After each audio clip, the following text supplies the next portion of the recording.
So welcome my beautiful Virgoans or Virgos. I don't even know if Virgoans is a way to describe you all, but I hope you're having a lovely month so far. So welcome to your November reading, and also I'm going to cover the aspects or the house that if you're Virgo Ascendant, that this full moon in Taurus, it's a full moon eclipse on the 8th of November in Taurus at 16 to 17 degrees. So if you are a Virgo Ascendant and you are 16 degrees onwards in your chart, this will be affecting or will be occurring in your fifth house of expression, creativity. It's also the area of children, identity, security and playfulness. And actually for me, the fifth house can be about romance and short-term love affairs, Virgo. So I'm laughing because somebody's saying to me in spirit, that's the last thing on your mind at the moment. So I don't know what's going on for you, Virgo. Oh, probably a lot, but there's always a lot going on in a Virgo's mind that you will never know unless you really, really know them. So let's look at the fifth house if you're a Virgo Ascendant. So full moons are about closing out cycles, but they're also about pivoting in a new way. So like you're being asked, you know, this eclipse can last up to 6 months. So whatever choices and things that we choose around this time can have very far-reaching effects. So the fifth house has got to do with the awareness of emotion and to move out and express. So there's always a growing sense of self-confidence and even a pride of ownership since we begin to recognise and own our experience. It's like we know that we've had or are having an experience in the fifth house because it's of expression. It's like sharing our love. It's, you know, how we, with romance, you know, how do we romance our partner? So all forms of expression and offspring are connected to this house of children, animals, creative expression and so on. So it's like a sense of direction and ownership takes hold at this point in our experience. So the fourth house before that, again, if you're a very early born Virgo Ascendant, this could be affecting your fourth house. So what I would say to you is, I'm advising everybody on these videos, or it's in each description box, to find out where your ascendant is and to look at your ascendant reading, because that will also give you an idea of where it's impacting. So for instance, if you know, like I know my ascendant's in Scorpio and I know what degree it's at, so I know on my chart which house rules the point where the eclipse is occurring. So just a little bit of astrology there, but I don't want to overwhelm you. It's just that this is aspecting this area for this sign in some shape or other. So I'm going to ask Spirit to do an overview for you about the rest of November, and then I'm going to ask them after that. I feel like there's another card waiting to come out. There we go. And then I'm going to ask about what you don't yet see for this month. What's hidden from view for Virgo, please? Okay, daughter romance and a woman holding a coin. Right, okay. Ooh la la, and a man holding a heart. Right, okay. This is so interesting, but the man has got a broken heart. Okay, so... Okay, wow, this is interesting for some Virgos, right? So the happiness is coming, Virgo, just maybe not in the way that you expected. For some reason, I'm doing all your cards together. So this is like possible outcome for Virgo. Don't worry when you see the death card. I don't know whether that's upside down or not, Spirit, so you need to throw that out again if so. Right, okay, that's at the side. Again, the World card, oh my God. Last three readings, the World card. I've had this in other decks, the World cards come out. So there's these massive endings for people in this cycle. I think it's why I've covered the Ascendants. Right, okay. So there's definitely a cutting out of something of the old for you, Virgo, massively. And this is huge because you've got the Death card and the World, and no one else got that together that I can remember. The Nine of Cups has come out again upside down and upright, sorry. So again, if Spirit want to get a message to you, they will. I'm feeling really hot now, 10 of Cups, right? So there's a massive wish fulfillment coming for you, Virgo. This, for some people, this will be in November. For some people, they're saying it'll be next year. I've not even looked at these, right? Okay. So, 5th house, how you express yourself. It could be for you, Virgo, that you are being asked to go in and look at maybe where in the past you are unable to express how you feel in certain situations, and maybe you've been called to work on that. And actually for you, there has been an area in your life where you are being asked this month to transform. So if you actually look at this, you've got something is coming on your soul path that's asking you to reinvent. So for some of you, it will be in the 5th house, depending on where your other placements are in your chart, and where this 17 degrees of Taurus, where the moon is going to be full eclipse. If you can check where this is on your chart, this will tell you where you're being asked to pivot. And but this is a deep transformation. So there could have been a Taurus around this for you. So Taurus babies could have been impacting you on some point. You might have Taurus children that are going through a big transformation on a soul level, and you've needed to support them, and it's been less about you. For others, there's been a big transformation that's been very physical for you, because Taurus is very much about the earth plane. It's an earth sign. It's your sibling in the earth suit, so together with Capricorn. So there is a reinvention and a transformation process that you are going through, but it's very, very spiritual. It's on a soul level. And I feel this month it's going to be very visceral for you. So if you've not done it, you're going to start to feel the need to do it this month, Virgo. Now, if you have already done it, you're going to start to see the effects of this as the month goes on, Virgo. So for everybody, again, it's going to be different. So that's just the general overview. Now, for some people, this is a specific message for some people. So some people, I'm feeling this is more for Virgo men, that they have been around a woman she's more focused on money than what she is on love. And you found that frustrating. There are also, with the Virgo woman, it's like she's more focused on building her empire or her money at the moment, her investments. Like she's dealing with a lot of monetary type decisions at the moment.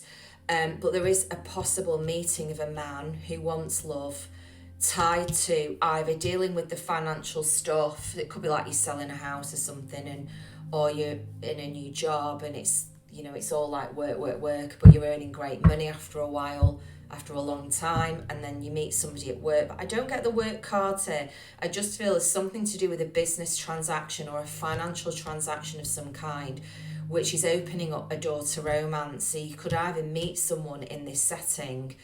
I just feel whatever is going on for the Virgo woman, it's whatever it is she's receiving that's supportive from an earthly level, because the Taurus card has come out, which does rule finances as well, it's actually opening up a lot of freedom for her. So if you look at the door to romance, and it's like it's unlocking the key of the heart.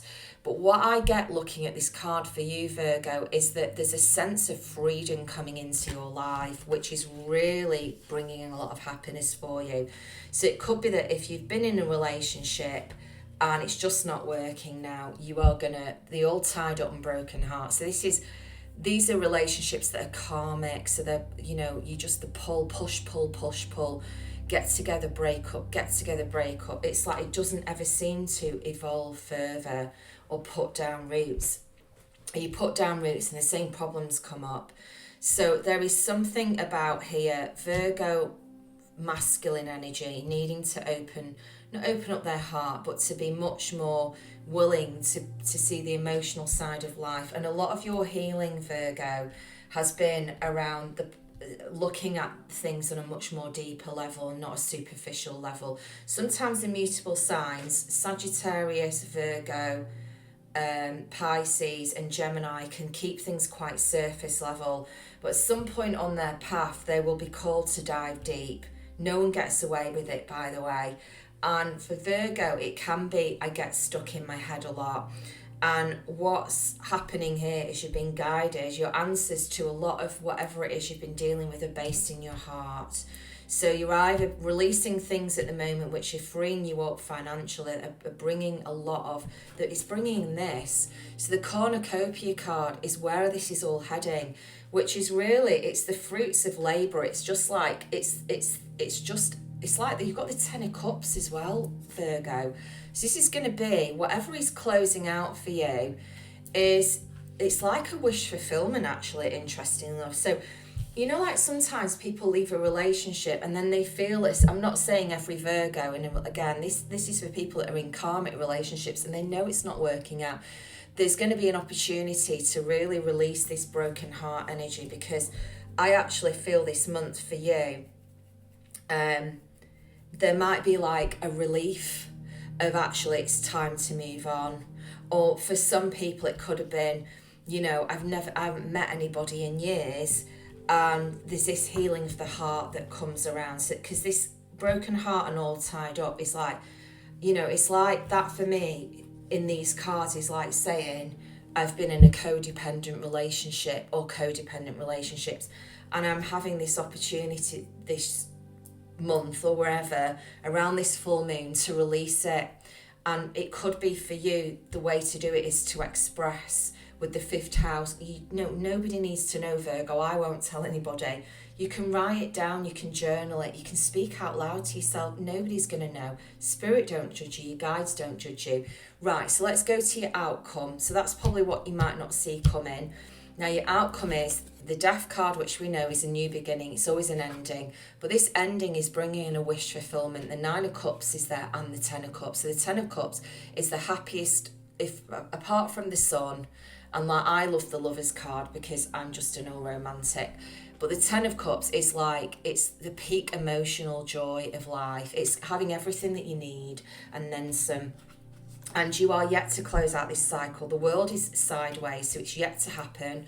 So again, there's choices and decisions to be made. There's things that need to be done. There's paperwork that needs to be signed.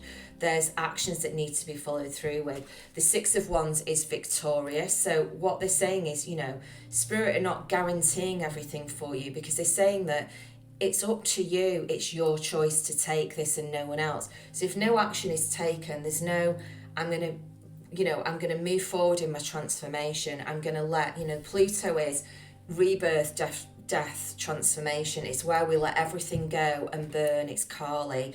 It's where we, the goddess of just complete destruction. We just throw out everything that isn't working and we start anew.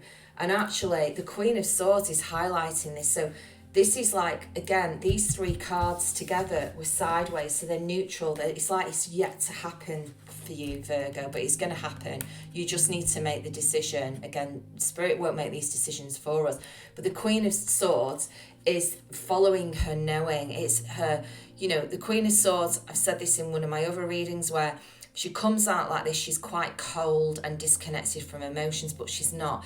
With this, she's being very decisive and affirmative about what action she's going to take. But remember, these came out sideways, so these are in a neutral position. They're waiting to happen. So this is a victorious ending.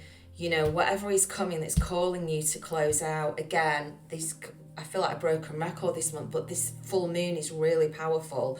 It's why I'm guided to talk about it. But for you, Virgo, it's going to be probably super powerful. So there's something that you've been closing out in your life that is much more deeper. You've been called to go into the deeper aspects of life, into your soul. And your soul, Virgo, you are, and don't tell me any other way, I know a lot of Virgos, they are so wise. I mean, you are the hermit in the pack. You haven't come out in your own reading, but you've got so much wisdom to share with people. Like, Virgo energy is like, well, I won't say much, but what I say is usually quite powerful. So they came in with that wisdom. So whatever this is, your soul already knows this stuff that I'm telling you. I'm not telling you anything you don't know. So, and I want you to be surprised if a couple of Virgos will listen to this reading and they'll be like, yeah, I know that already, because personally I love all the signs. I love Virgo energy. I've got some Virgo friends who are men, and one of my friends, he's just wonderful. Like, he just knows stuff about the earth, and he's very creative and like super tapped in, but you would never hear him use those words. Like, you never him say to me, oh Angie, I'm tapped in and I'm tuned in. He wants that. If he was tuned in, it's because he's playing a musical instrument. That's, very practical. No, won't use that type of language. But my God, if I wanted to ask like his opinion on something, I would get something really wise and deep, and it would just be like, oh well, it's just what I think. But the Virgo energy is really beautiful. A lot of people think it's mercurial, which it is, but it's very wise when it's in this. When it's really, really being true to itself, it's very, very wise and very helpful. You help a lot of people, Virgo, and you help heal a lot of people more than what you realise. But this is something really beautiful for you this month, so I'm wishing you the best month ever, and I will see you on the other side. Take good care of yourselves. Lots and lots of love.